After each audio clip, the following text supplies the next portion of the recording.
সিলভারের প্যানের উপর কাচের টুকরো বসিয়ে সোলার প্যানেল জেনারেটর তৈরি করে পুরো বিশ্বকে তাক লাগিয়ে দিয়েছে ১৬ বছর বয়সী ইন্দোনেশিয়ান যুবক সায়ন। শুধু তাই নয়, আপনি জানলে অবাক হবেন, প্রাতিষ্ঠানিক কোনো শিক্ষাগত যোগ্যতাই নেই এই যুবকের। কিন্তু কথায় আছে, আপনার ভেতরে প্রতিভা ও সৃজনশীলতা থাকলে আলাদাভাবে কোনো যোগ্যতার প্রয়োজন পড়বে না। আর তারই প্রমাণ দিল এই ইন্দোনেশিয়ান যুবক সায়ন। তাই সায়নের এই বিস্ময়কর আবিষ্কারটি মনোযোগ সহকারে দেখুন। আশা করি ভিডিওর প্রতিটা অংশে নতুন কিছু শিখতে পারবেন। প্রিয় দর্শক, প্রথমেই প্যানের মিরর তৈরি করার জন্য সায়ন নিয়ে আসলো একটি বড় সড়ো কাচের মিরর।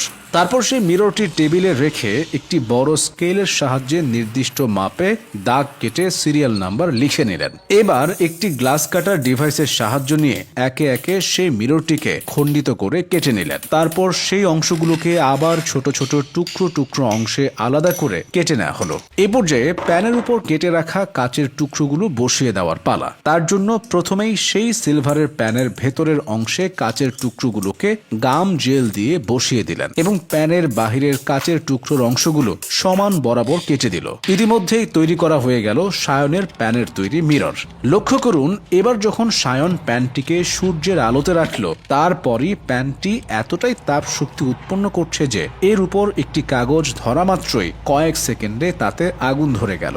এবার সায়ন প্রথম পর্বের কাজ শেষ করে দ্বিতীয় পর্বে প্রোটন সোলার জেনারেটর তৈরির কাজ শুরু করতে লেগে পড়ল। প্রথমে সে একটি টেলিভিশন এনে স্বয়ংক্রিয় স্ক্রু ড্রাইভারের সাহায্যে স্ক্রু খুলে তার ভেতরে থাকা টিউবটিকে আলাদা করে নিলেন। তারপর সেই টিউবটিকে প্রথমে মাটিতে রেখে নির্দিষ্ট দূরত্ব থেকে ইট দিয়ে ফাটিয়ে নিলেন। এবার টিউবের অগ্রভাগে থাকা প্রোটন জেনারেটরটি বের করে এর উপরের কাচের আবরণটি একটি হাতুড়ি দিয়ে ভেঙে নিল সে। তারপর দেখতে পাচ্ছেন, একটি ইনক্যান্ডেসেন্ট বাল্ব নিয়ে এর অগ্রভাগের অংশটুকু তুলে ফেলে কাচের অংশটুকু কেটে নিলেন। কেটে রাখা বাল্বের অগ্রভাগে প্রোটন জেনারেটরটি ঢুকিয়ে স্টিকি গাম লাগিয়ে দিলেন এবং তৈরি হয়ে গেল প্রোটন সোলার জেনারেটর। এবার এই প্রোটন সোলার জেনারেটরের সাথে একটি মোটর সংযোগ দিয়ে এর উপর টর্চ লাইট আলো ফেলার পর দেখুন এর ম্যাজিক।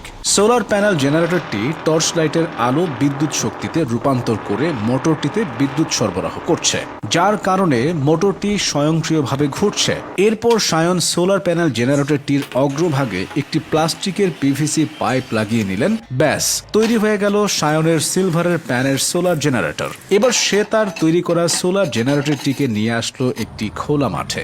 দেখতে পাচ্ছেন প্রিয় দর্শক, সোলার স্ট্যান্ডের উপরে প্রথমে প্রোটন সোলার জেনারেটরটি ফিটিং করে সাথে একে একে মোটর আর পাখার সংযোগ দিয়ে দিল সায়ন। তারপর প্যানের তৈরি মিররটি স্ট্যান্ডে রাখতেই দেখুন পাখাটি কত সুন্দর করে ঘুরছে আর মোটর দিয়ে পানি পাম্প হচ্ছে। মাত্র ১৬ বছরের একজন যুবক সায়নের আবিষ্কারটি আমার কাছে অত্যন্ত সৃজনশীল এবং ইনফরমেটিভ মনে হয়েছে, তাই আপনাদের সাথে শেয়ার করলাম। আপনাদের কাছে ভিডিওটি যদি একটু ভালো লেগে থাকে তাহলে পরিবার, বন্ধু, নিকটস্থদের মধ্যে ছড়িয়ে দিন আর আপনার সন্তানকে সায়নের মতো সৃজনশীল হওয়ার জন্য অনুপ্রাণিত হওয়ার সুযোগ করে দিন।